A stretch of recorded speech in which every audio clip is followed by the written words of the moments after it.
Have you ever had a moment where you were so immersed into your craft that the world around you just faded away? Or maybe you've been told that something is too difficult, only to find that diving in head first was exactly what you needed. Well, today I'm bringing you a weekend filled with exactly those moments, from weaving linen for the first time to navigating the world of slow marketing at a craft fair. This episode is all about embracing new challenges in business and crafts on your own terms. Now, before we dive in, a quick note. I recorded this episode actually in my car on the way back home, so you might hear some background sounds from the road. And since I'm multitasking, hello ADHD brain, I'm speaking a little slower than usual. But don't worry, the insights and stories are still there. In today's episode, I want to share 3 key lessons I've learned this weekend that apply to both crafts and business. 1, don't believe the ghost stories. Whether it's weaving linen or launching a new offer in your business, people will tell you it's too hard. But often the challenge is just a learning curve, not an impossibility. 2, slow marketing is worth it. At Crea Weekend, I connected with fellow business owners in person without the pressure of social media. Real conversations lead to real business growth. And 3, brand clarity matters. I asked small business owners to describe their brand in 3 words, and you'd be surprised how hard that was. If you can't define your brand quickly, it's time to refine your message. So, here's your takeaway for today. Whether it's in your craft or your business, lean into the challenge, step outside your comfort zone, ignore the ghost stories, and get clear on what makes you unique. And if you haven't already, take a moment to define your brand in 3 words. It's harder than it sounds, but it might just change the way you show up for your business. All right, let's get into it. Buckle up, literally and figuratively, and join me as I take you through a weekend of fiber crafts, business insights, and slow marketing in action. Hey there, and welcome to Pattern Shift, the podcast where creative business owners like you learn to build a business that's inspiring, fun, and sustainable. I'm Saskia de Feiter, a business strategist, guide, maker, and all-round creative entrepreneur.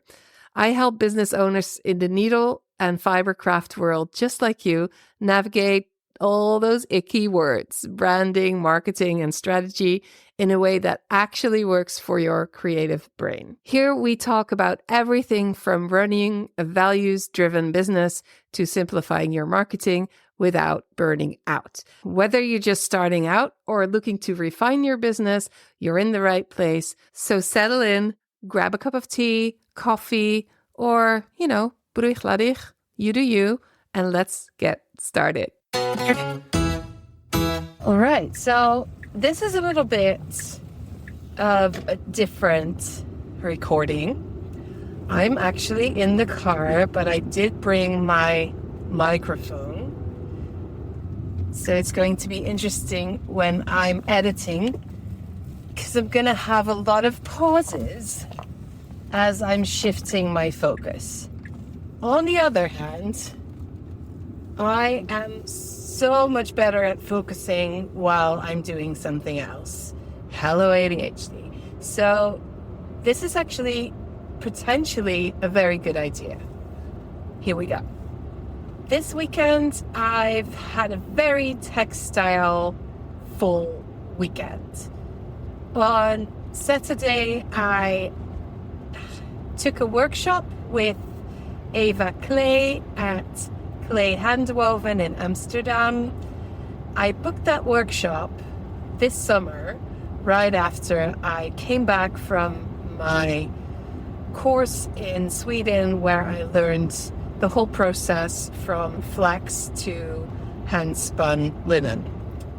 So we did theory about growing linen, about history, and we learned how to process the linen, the flax plants, once they were harvested, retted, and dried. From that point on, we learned how to process it into hand-spun linen. So when the fibers are not twisted, it's still called flax. When they're twisted, it's called linen. The threads are called linen, and the fabric is called linen. The plant is called flax. And as I usually seem to get myself in this interesting complication of learning theory and practical skills in different languages, whether that be English or in this case Swedish, my vocabulary is such a muddled mess that usually I don't even remember any of the languages, any of the words. I just know the process, which is great. I could always look it up, but sometimes it makes me feel like, wasn't that the point, right? To learn so that you can share. And if you don't know any of the words, it's becoming harder to share, but that's okay. We'll muddle through. Luckily for this episode, it's neither here nor there what the exact words are in terms of the process. What is important is that I was so intrigued by the whole process and the idea of being able to grow your own fiber in a way that's much easier than herding and keeping sheep. Less cute, though, I have to say, but also a lot less hassle. So that quickly became this idea of, I want to do more with this. And I had gone to Säterglänten. I still don't have a great pronunciation. It's fine. I had gone there on 3 other occasions where I've had such an amazing time. And I just really wanted to go there to learn. Although in the Netherlands, and specifically in Belgium, we have a rich linen history, and there's multiple places that I could have learned it here, but I just love Sweden, and my oldest daughter tells me I'm a Swebo, somebody that likes Sweden, and that is the case. So I love the language, I love the aesthetics, I love the way the land looks, the forests, I love the people I've connected with. I'm sure there's a bunch of a-holes there as well, but up until now, they've been wonderful. And that's why I learned in Sweden, because I just feel like that's a little bit of my, there's a Swedish word that I've used before. Let me think, what is it again? Smulstrons, something like that. It's like a strawberry patch, the space on the fields that is extra special. So I feel like that when I'm on any Scottish island, and Isla in particular, I've only been there once, but I truly feel that is, I don't know, some of my ancestors come from there, or I don't know, there's something there. And the same goes for Sweden and the crafts and the way the crafts are still going strong there in lots of ways. Okay, enough about that. So I was falling in love with the linen, the idea of being able to grow my own fiber and process it as well. So I needed another step, and the next step would be either knitting with linen, which I already know how to do, or weaving. And I have a rigid handle loom with a little bit of experience. But then I thought, how about weaving linen? And when you go online, especially YouTube, there's loads and loads of ghost stories. We call them ghost stories in the Netherlands. I think that's a little bit of a too literal translation, but stories of woe where the people that have made the videos are warning you about weaving with linen. As they say, it's hard, the linen will break, and lots of other reasons why not to do it. And of course, they'll have videos on how you can do it, but it seemed like it would be smart to stay clear of it. And as soon as somebody tells me that, of course, I'm heading in a straight direction, straight line to where I want to go. Anyway, and so I found Eva's workshop through a simple Google search by Googling weaving linen Netherlands workshop, something like that. And she had a workshop for winning a kitchen towel. And I thought it was perfect because my big dream is being able to make my own textiles for my own use, whether that be my clothes or my household.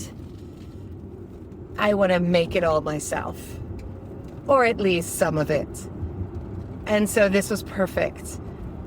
The description on the website said that you had to have some weaving experience. And I thought, I have loads of experience.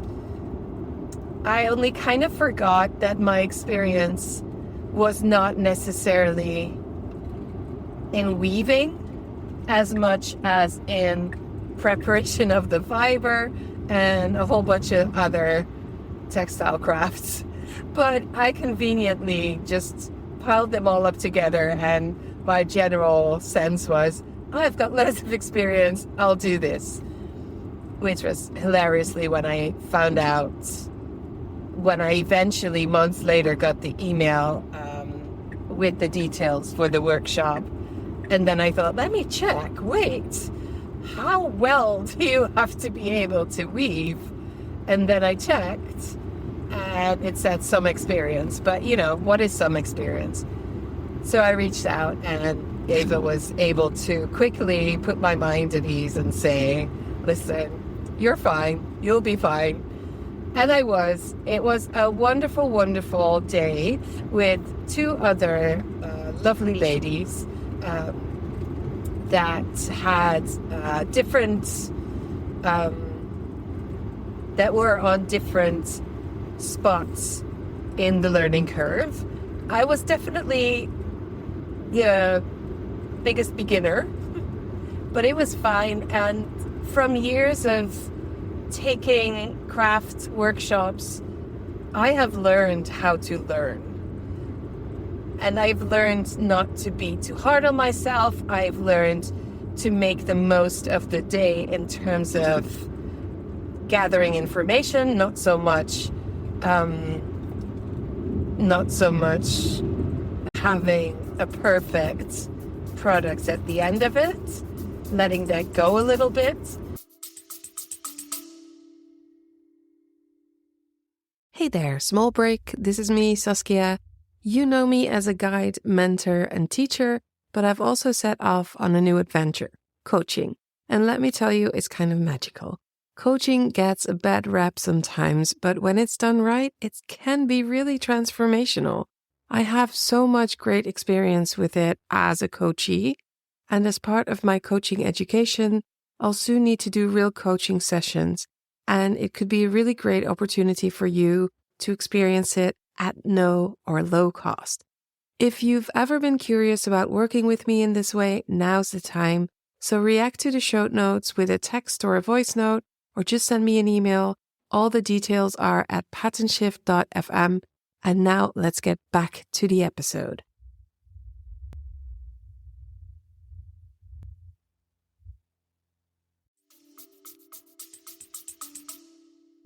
And that makes it so that it will always be a success because I will always learn. Whether I go to a beginner workshop and I am so much more experienced than everybody else, I will still learn new things, or whether I'll go to a workshop or a course that is taught in Swedish and it feels like I'm way over my head, and I'll still be able to learn so much just from watching.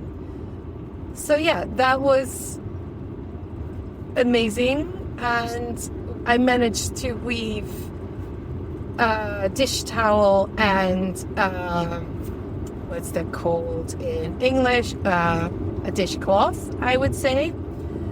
At the end of the day, I also had my loom was set up to do a twill. I think it was a twill. I don't really remember. Kind of a weaving setup. And I did well in the beginning, but the end fabric, as you'll see on my website in the show notes, the end fabric had so much to say and to tell the story of how my brain was doing. It is really, really interesting. So I actually had one thread snipping through the whole day, which was pretty good. And nobody else had anything snap, so we were okay. Now Eva is going to finish off the towels and finish the fabric and then send them to us. And I can't wait to start using it because, I don't know, it's so empowering to be able to do these things yourself. I could have brought my own homespun linen, but honestly, it was at our holiday cottage and I didn't want to completely go and take the detour. That wasn't important enough to me, so I just used what she had there, and of course that was wonderful quality and it made everything look really nice. So now what I did kind of, if you look at a learning curve, I kind of stepped in at the end a little bit, but I loved Eva's way of teaching because she said, weaving, the basics, if you know the basics, you basically know. After that, it is practice, practice, practice. You can learn how to do patterns, but if you know the basics, there's not so much of a curve anymore, which I thought was very welcoming spirit, and it made me feel like I made the right decision because now I stepped into something kind of skipping over a few steps. Anyone else might start with weaving on a piece of cardboard, then moving on to a Richard Heddle loom, moving on to a table loom, then moving on to a floor loom, if I'm using all these terms correctly. But I had gone from the rigid loom straight to the floor loom and put in quite a few hours, a whole day. So I now know what that feels like. I now know what the end results can be. And so now I can decide if either I want to go back a step or that I'm going to find out if I actually want a floor loom and do more weaving. And of course, then there's the steps of how you will get one. Will you buy new or secondhand? For me, it will always be secondhand. And I was able to ask her, to ask her about this learning curve. Where am I? Should I go a few steps back now if I'm interested? If I really want to learn more, should I do this? Where should I go? And that's sometimes the hard thing with learning a craft. I just recently heard somebody ask, how do you do that? And the only answer can be, well, you need to book a workshop or a course to get the answer because there's no short answer to it. How do you knit a sweater? With yarn and needles, with tenacity and joy. What's another answer? But that's not the answer they're looking for. They want to know what the steps are and what the technique is, and you cannot answer that question in one sentence. So it's going to take some learning if you don't know what you don't know. So it's also very hard to ask the right questions. And with this approach that kind of happened because I was just so enthusiastic, I now have an answer to one of the beginner's questions without going through a whole lot of steps. And when I taught knitting, I learned in the first couple of years that different people need different kinds of approaches. Some people really want to do the step-by-step. Like, if you buy something from IKEA, they go through the whole booklet, like, meticulously because they don't want to fuck it up. And other people just start building. I mean, there's a whole Lego movie about this topic. But then somebody came into my shop and was like, I want to do 2 colored cables. And I asked them, how much experience do you have? And they said, well, not lots.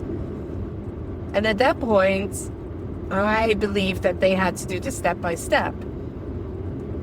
But if I'm honest, for me as well, sometimes I need to just do something really, really hard to just get a bit of a frame of reference, so to speak, to know what it actually is you're talking about. And I know that I won't get discouraged by it.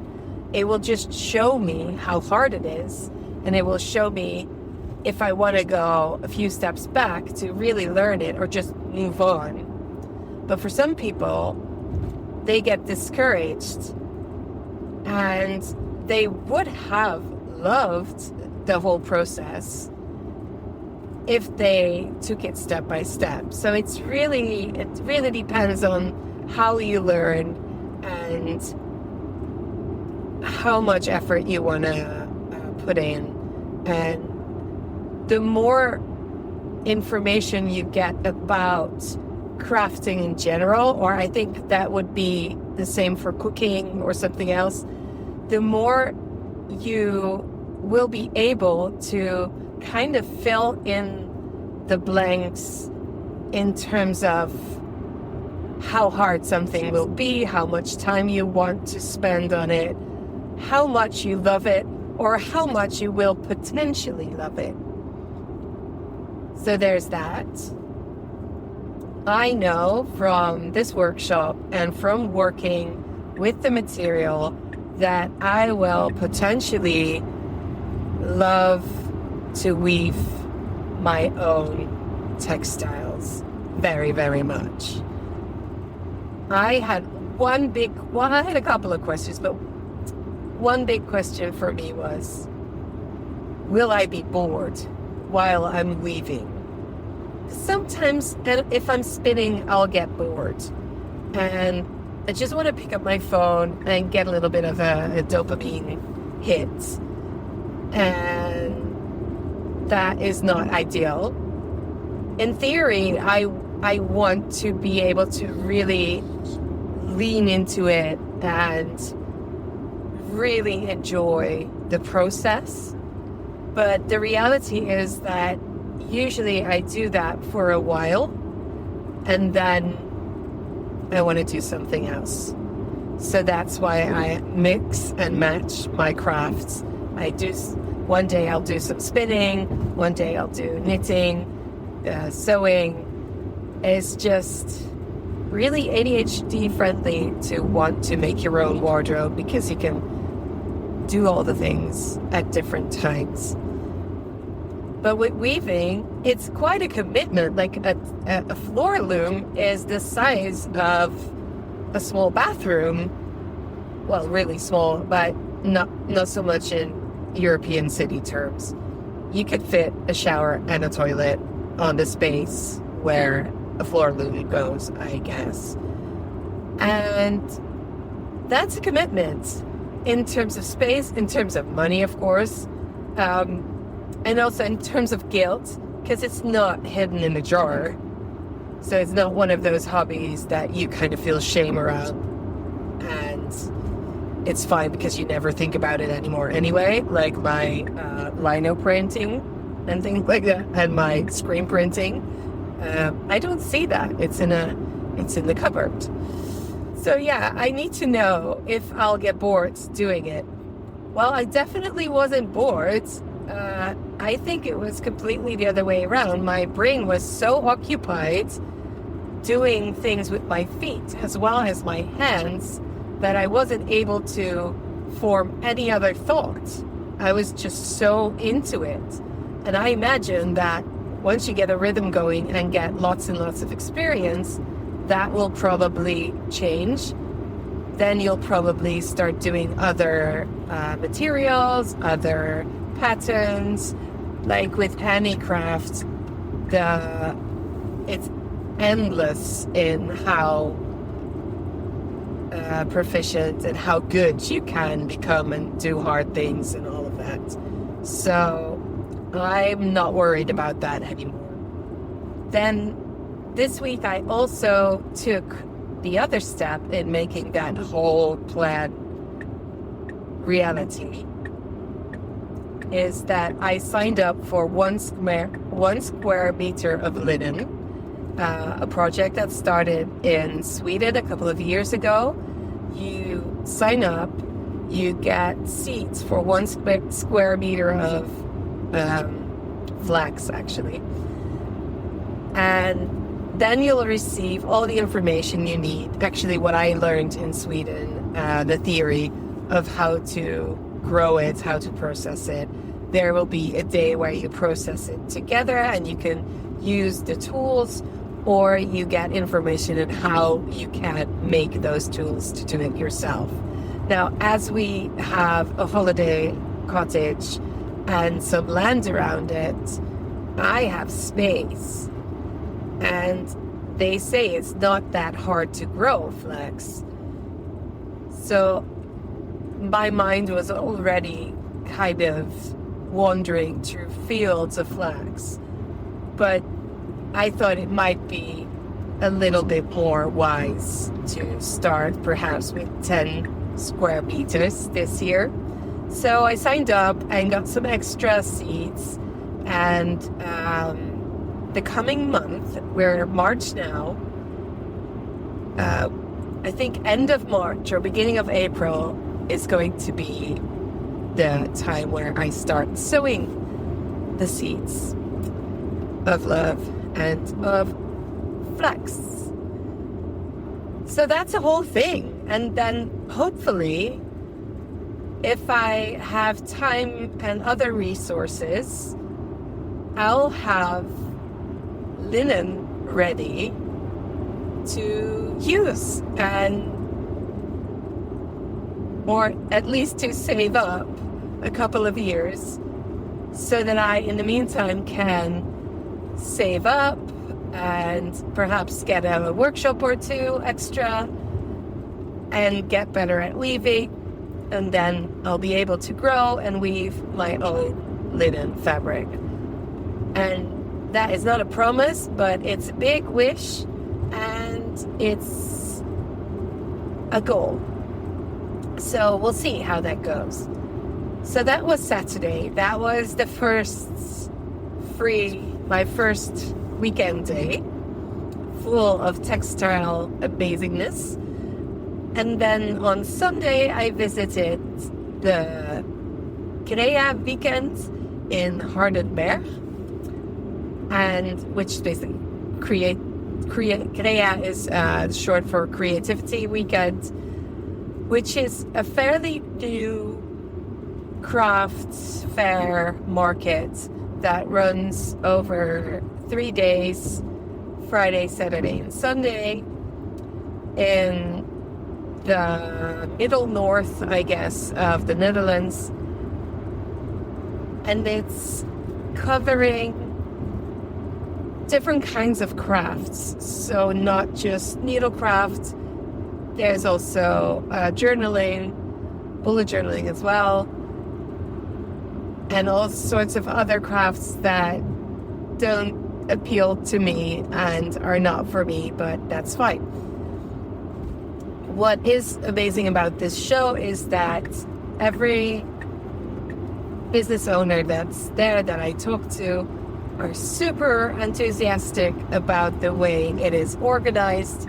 They love how the organization is so friendly, and they take the time to greet every stall owner, every business owner.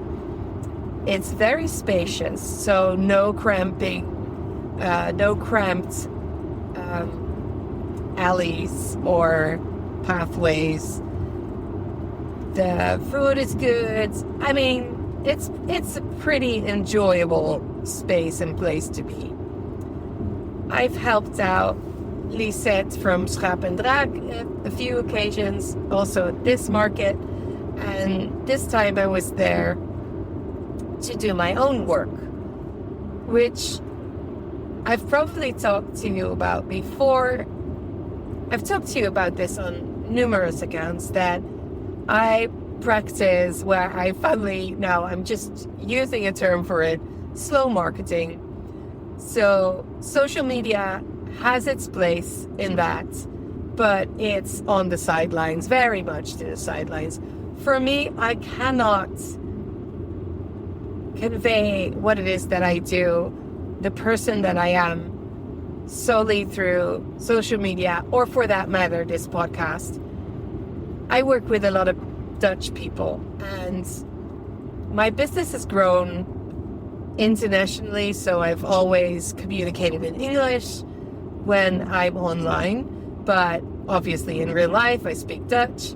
I work with a lot of Dutch people, and when we do our Zoom calls together, it depends on what the group is like. If it's a Dutch group, we'll do it in Dutch. If there's anyone from outside of the Netherlands, switch to English, which for most Dutch people is not a big issue.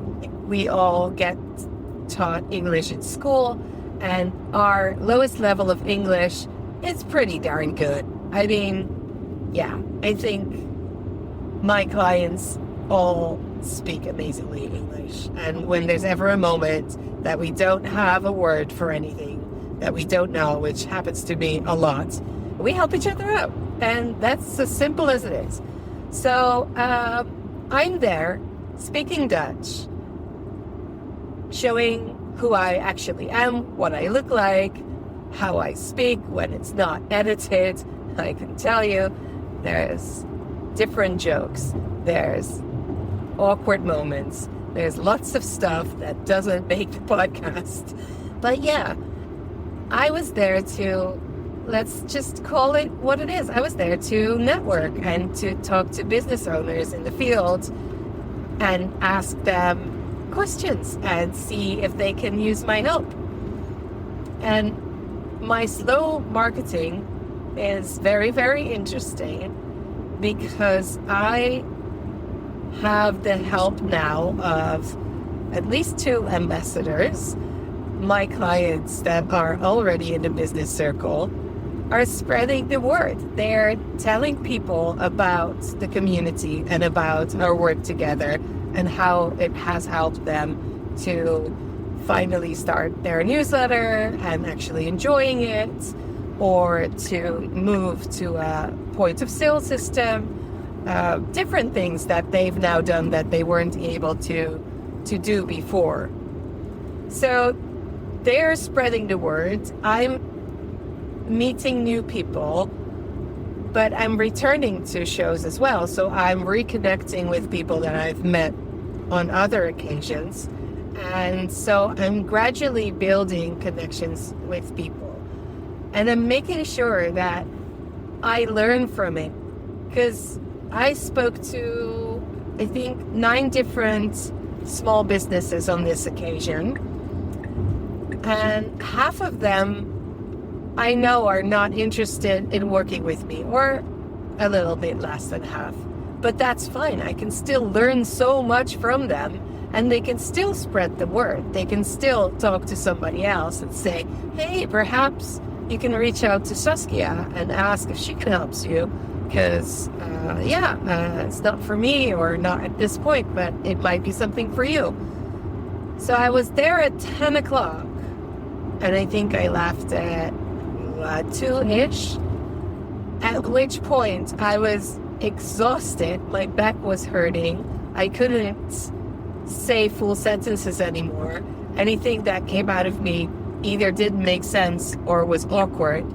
And this is my year of simplifying my business and listening to my body. So I listened to my body and I said, okay, that's a wrap. This is how far I can go.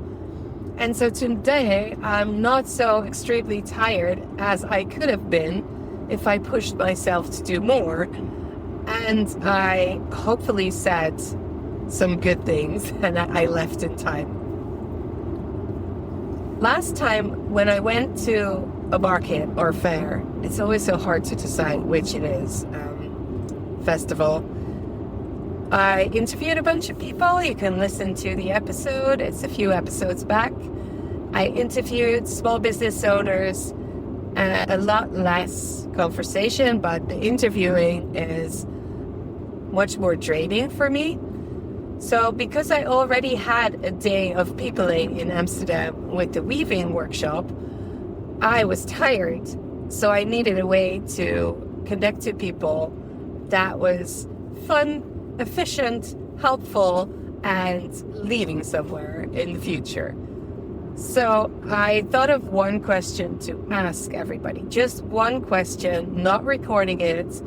And that question was, can you describe your brand in 3 words?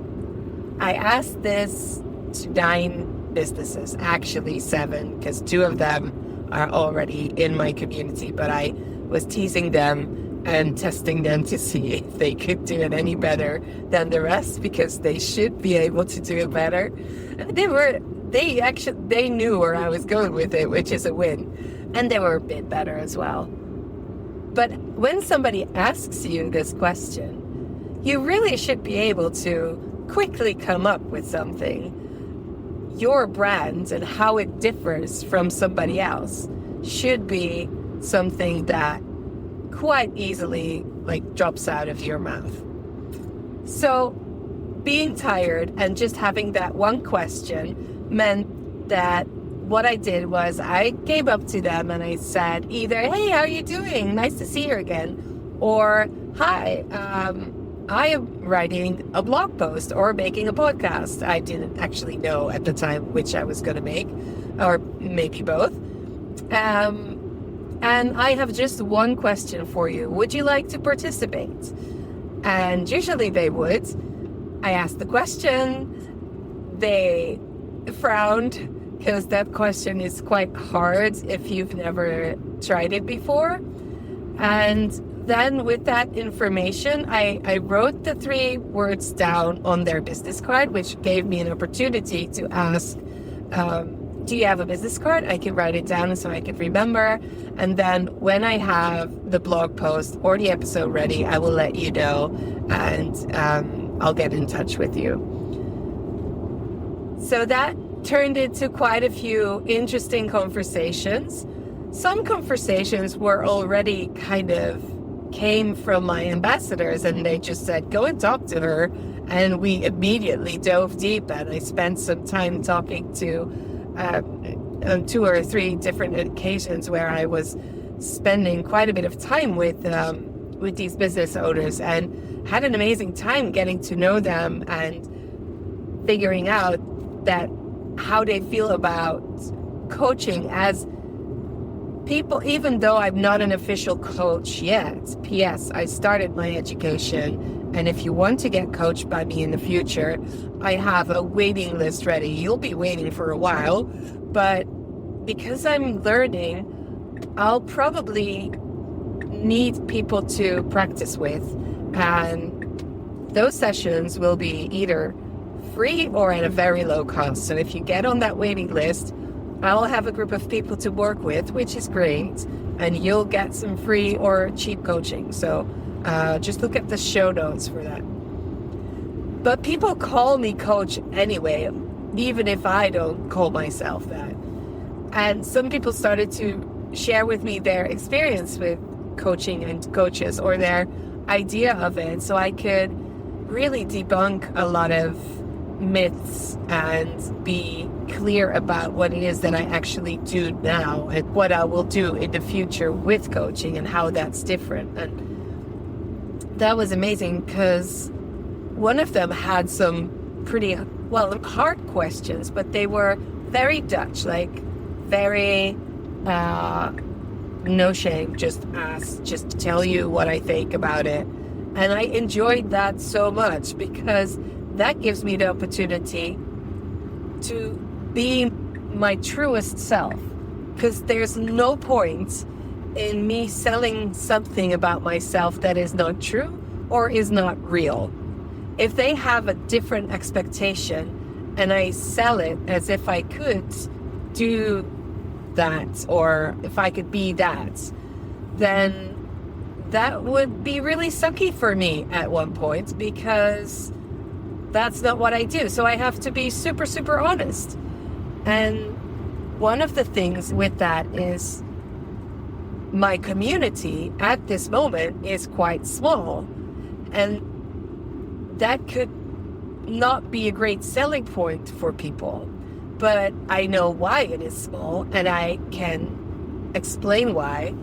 It's because I started off with my customers from my shop and my followers on social media. That group was large, but now my business has niched down to only aspiring business owners and business owners. And although they are crafters themselves, the whole bulk of people that were in my community because they were crafters have slowly moved away from the community, because what I share there is more focused around business and self-care, and still has a lot of crafting there, but it's aimed in a different direction. So yeah, of course I'll have less people there. And actually at the moment, I'm deep cleaning my email list so that I know how many people there actually are, so that I know how many people actually are interested in what I offer these days and what I do right now.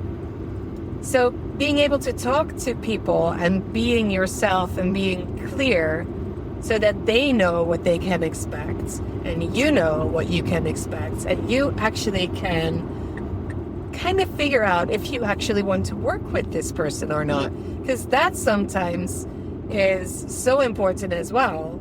I have met business owners before that I don't think would be a good match. And yeah, if you can make a choice there. So the slow marketing is really starting to move things along with the ambassadors, with the repeatedly meeting the same people and talking to them, building a relationship with them, whether or not they want to work with you. I just love providing some insight. So what I'll do is I will send an email and say, listen, I saw this on your website, and it would be really helpful if you tweak it just a little bit so that this and this can happen. And you can say that's unsolicited advice, but I like to think of it as small gifts, small insights, and do with it what you will. I will never be sad or frustrated, or I will never have emotions about people not doing anything with it. It's theirs to receive, and I love to give it. So yeah, I felt really, really good by the end of the day, and this part of the episode is going to go into what their answers were and how I received what they were. And this part, sorry, I was a little bit distracted because I just drove by a truck full of pigs, and that always makes me so sad. Yeah. Anyway, so this part of the episode is about the answers they gave me to the question, can you describe your brand in 3 words? Of course, now I'm in the car, so I don't have my notes, but there are different things that I can tell you that I've learned from this and that I kind of knew might happen and that we can talk about. And then at a later point, I might share with you the actual words if I still think that's useful. I don't think that is the point, the specific words, but they are something for me to work with when I talk you through this. So why would you want, I talked about it earlier in this episode, why would you want to be able to talk about your brand in 3 words? Well, when I entered the building, I was given a folder that had the map of the building, where all the stalls were, and it had lists of the businesses on the left-hand side. It was a few pages, businesses with their name on the left-hand side. On the right-hand side were the description of their business and then the number of their stall. So first of all, the names. There's something I can make a podcast episode about. It is fascinating. Please, if you start a business, try to find a list of businesses and look at the names, because there can only be so many studios, ateliers, and business names with creative in it. The S and the A were fully represented in the alphabet of names. It could be really practical to have a letter in the beginning of the alphabet, but that's perhaps a little nitpicky. It's cool to think about a name that's easy to remember. I think that would be number 1. Easy to remember. It doesn't particularly have to say what you do, but that could be really convenient. And if your business model is going to markets, then you will always be around other similar businesses. So you want to stand out.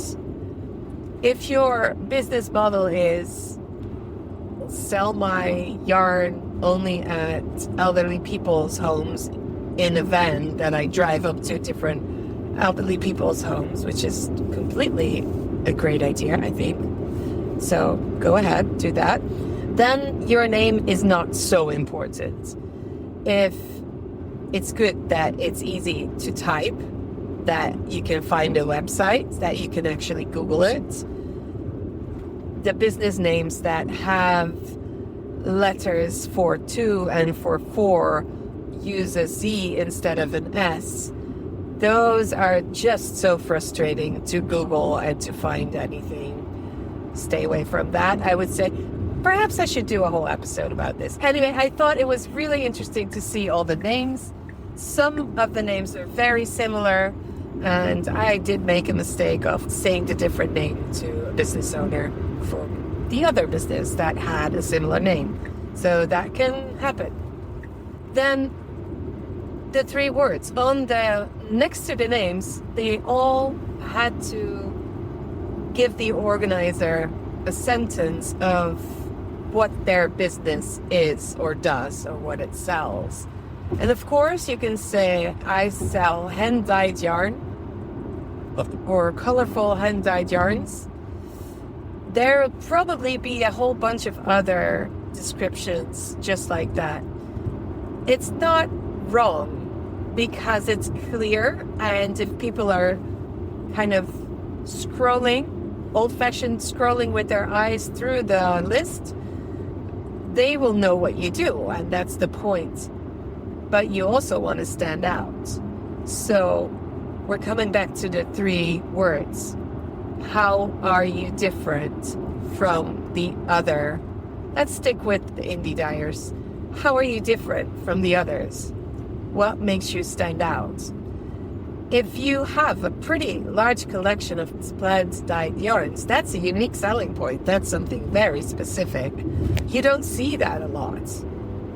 In this occasion, there were actually at least 2 hand dyers that dye plant fibers. And so how do you distinguish yourself from the other one? Is it because you are a vegan, if you want to support the vegan community? Do you really want to make a point out of the sustainability aspect of it, which is a topic for discussion, but that's not what this is about. I'm just giving you directions here. So how are you different? That sentence is something that is unique, that shows who you uniquely are. That's the sentence that should go on your website above the fold, the space before you start scrolling. That's the first thing people see. One sentence. Who are you? What do you do? How are you different? With these 3 words, you are starting the building blocks of that sentence, aka your one-liner. So now, what did they say? What were their 3 words? Well, I am not going to wait till the end. I'm just going to immediately say it. I think all but one said colorful. And the one that didn't say colorful was a bullet journal. Somebody designed stickers and stationery. And her style was more earthy, more toned down. So her thing wasn't immediately colorful. But everyone that had some sort of textile, their first word or second word was colorful or something along those lines. Well, that's what part of your sentence already doesn't make much of an impact because everyone has colorful yarns. So that's something to think about, right? That's very interesting. Then, of course, just like with the names, creative is a word that comes up a lot. So what happens is people were describing their business compared to the local grocery shops, like compared to the baker, the butcher, the candlestick maker. You'll have colorful, creative yarns. Absolutely. And then it makes sense. But it doesn't make as much sense. Oh, am I taking the right road? Yes. But when you're in a market that's full of creative business owners and you are sharing 1/3 of the market with other textile crafts business owners, then it becomes a little bit more important to distinguish yourselves from the rest. Now, finding out how are you different and are you that different? Well, talking to one of these business owners revealed that she said colorful, but when we talked a little bit longer, she really had some strong ideas about color, and she used a lot of sentences to describe them. But of course, after a while, you can easily, well, maybe not easily, but you can find the words that really match the actual yarns. She also said, I'm using rainwater. I actually don't know if we say rainwater in English. Rainwater. She uses rainwater to rinse her yarns. So there's something that's very different. Somebody else, when I talked a little bit more about it, said in terms of colors, I really like full colors. Most of my colors, even if I go a little bit less bright, they're all very saturated. So for her, saturate colors. The other person, when talking more about colorful, said, well, I just can't do anything that is not colorful. I don't want to be boring. So there's something there. Then there was somebody else who also does bright colors, but they are all different. All the people that have colorful yarns, they're all different. And I think there must be some people listening here that say, well, more and more indie diaries are doing the same thing. I don't think they're different at all. They all have the speckles. They all follow the same trends. And even if that's true, I don't think that's true at all from what I saw yesterday. But even if that's true, your brand is more than just the colors. It's you. It's how you connect with people. It's actually how your ball bands, the labels look.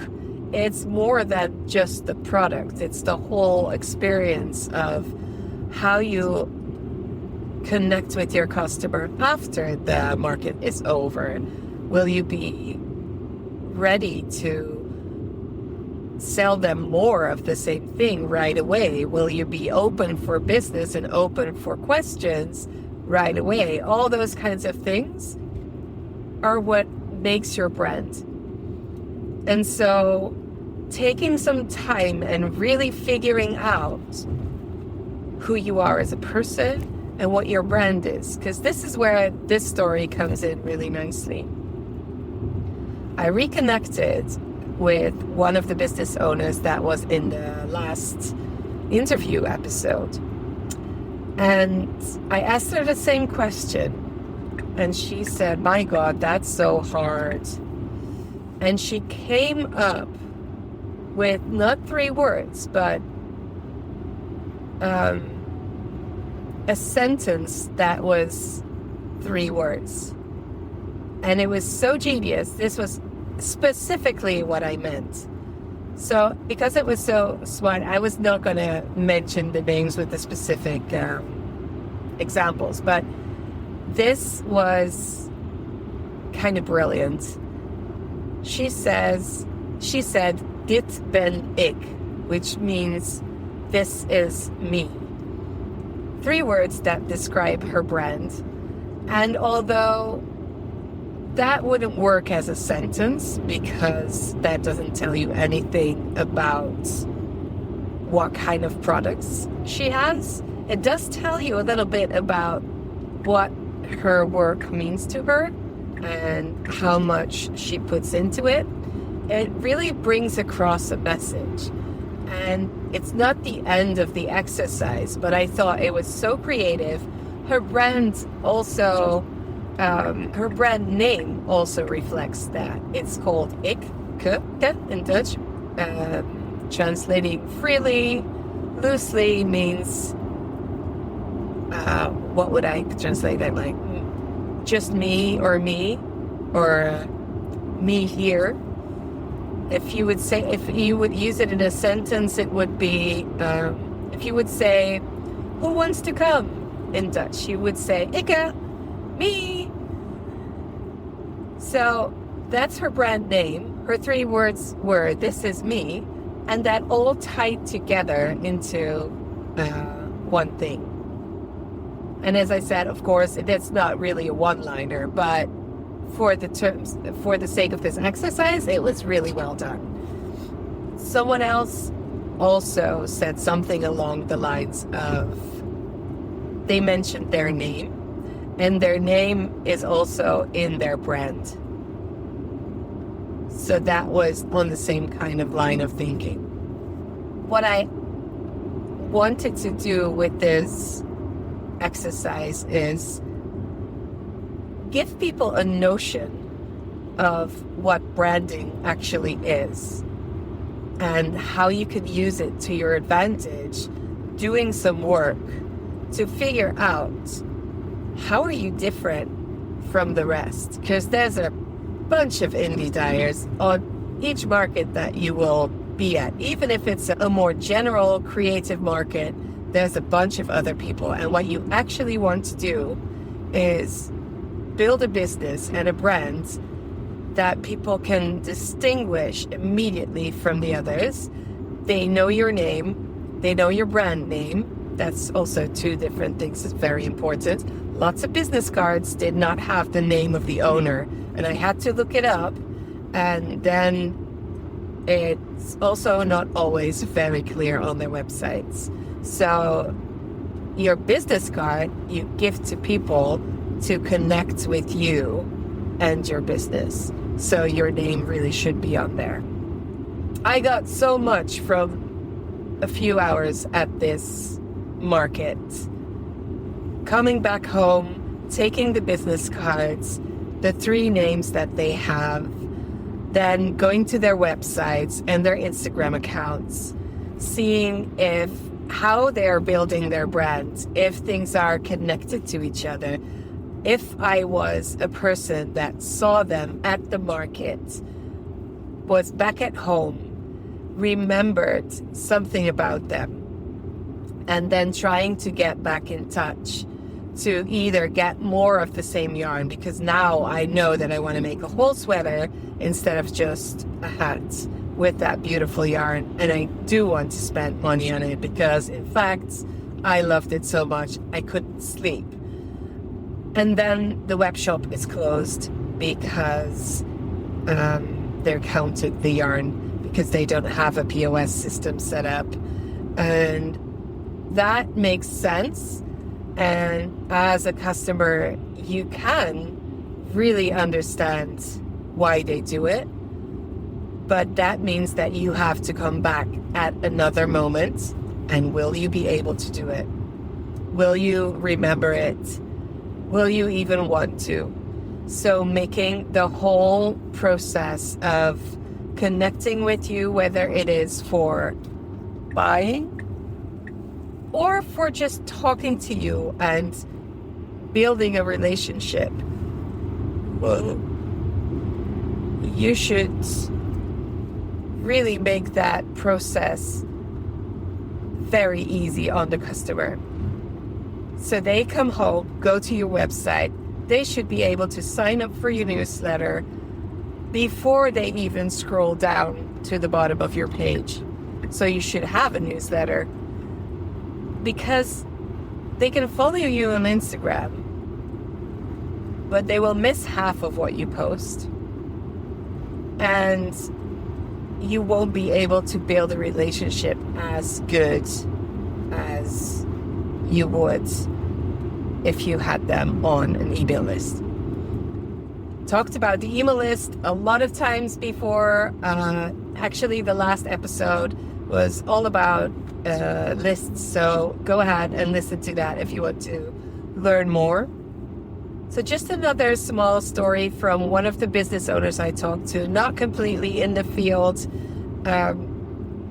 that is the textile craft industry, but as I also am a bullet journal official trainer, I also talk to people that either sell bullet journals or do something with stationery. So when I asked one of the people that sell stationery what their 3 words were, she was thinking about it. She took it very seriously. This doesn't happen a lot, but this person is also a professional marketer. So she couldn't right away mention it, but she had an idea of what the words would have to be, and she was already going into the I'll do it perfectly mode.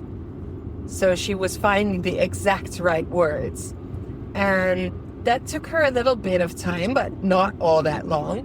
But when she was thinking about it, and I was actually helping her to find this word that she couldn't, it was actually not that she didn't know the word, she just couldn't grab it from the drawer in her brain, like same thing that happens to me a lot.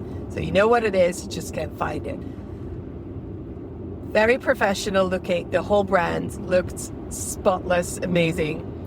And then I said, why don't we ask the customer? And then within 2 seconds, the customer was happy to play along and came up with the exact word. And that is gold. I mean, that means that what you have envisioned for your brand is exactly what the customer is getting.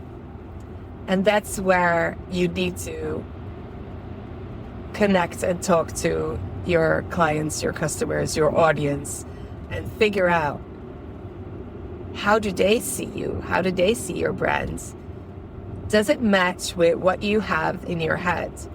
That's something we need to talk about another time when we talk about interviewing your customers and clients and really figuring out, are you on track?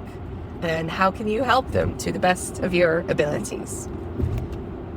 Thanks for listening. I'm getting a little bit like my throat. I need to drink something. I had such an amazing time. I want to thank all the business owners that were happy to play along and provided me with a lot of information. I was so happy to talk to you, to connect to you, to see you again, or meet you for the very first time. In the show notes, you'll find all the links to these businesses, so I can give them a little bit of a shout out. So here's a little shout out to all the businesses that were happy to play along. This is editing Saskia because, of course, I couldn't do it by heart. So I've got my bullet journal in front of me, and here are the people that were happy to participate. And starting off with Lisette from Schaap en Draak and Françoise at Bad Tattoo Yarns, because they were my ambassadors at the fair and everywhere. Honestly, they're clients of mine, and they do such a great job of saying all the positive things. Thank you, guys. Thank you so much. And then I talked to some new friends and some older friends, which were Ingrid at Ikke, Lisette at Woolly Adventures, Meerte at Frogmouse Studio, Martine at Stoffen en Stiksels, Winnie at Winnie's Wool. I also spoke to a few business owners in the realm of bullet journaling and stationery, because it was a mixed creative weekend. And of course, I love bullet journaling. I also really enjoy talking to business owners in that industry. So that was Ilse at Bujo Boutique, Anouk at Nooksan, and Willianne at Kaart Studio. If you're curious about these businesses and the words that they gave to describe their business, I actually got an email the other day from someone that said, oh, wait, can I still change it? Which I love, because it means that she was really thinking about it. And I will change it. Of course I will. So you can see it in the show notes on the website, patternShift.fm. You'll see a picture of the stall and the names of the brand, and you can decide for yourself if they nailed it, or perhaps you have ideas for them, and you can share that by reacting to the show notes. I'd be very interested to see all your reactions. Let's go on with the episode. So the next step you want to take, if you want to spend some more time thinking about these 3 words for your business, why don't you do it in 3 ways? You can think about textures, colors, actually going into what does your product, your main product, look like. You can also focus on how does your product make your customer feel. You can focus on who you are as a business owner and what your values are. And bringing all those things together, you can start working on creating a one-liner that's really clear and tells your customer who you are, what you sell, and how can they get it. I'm going to leave it here for now. Enjoy your exercise. If you want to do deeper work, or if you want to hear me out on some things, if you need support on anything, I finally found a way to describe myself. So you can see that for me as well, it's an ongoing process of tweaking until you get it right. I am a support professional in the needlecrafts and fiber arts community and industry, and I help small businesses to grow their business in a way that's healthy for them and healthy for the world. Hopefully you've got something out of this. Let me know. I am eagerly awaiting all your questions, all your feedback, so that I can make more episodes that are exactly what you need and what you like listening to. Thank you so much. Find all the details in the show notes, and we'll see you next time. Until next time, take care and eat and process your fibers. Process your fibers. I'm getting poo images. We'll leave it in there. Bye! Welcome to the ad section. Here at Pattern Shift, I do not work with sponsors. I'm not the kind of content creator that makes a living in this way. I use my podcast to reach as many people as possible that might need my help, small business owners in the fiber craft community. What I will do is talk about my services and products throughout my episodes and sometimes in little ads like these. You'll hear me talk about my community, about my bullet journal workshop, my one-on-one services, my coaching and mentoring. I even build websites. If you need more information on any of this, go to patternshift.fm or ja-vol.com and you'll find everything you need to get in touch with me. If you go to the show notes page, there's a button you can click and you can leave me a voice message, which I love. It's super easy. Just click record, leave your name and email, and I'll send you a voice recording back. Any question you have, anything you want to say about the podcast, just click the button and leave me a message. I'm here waiting to help.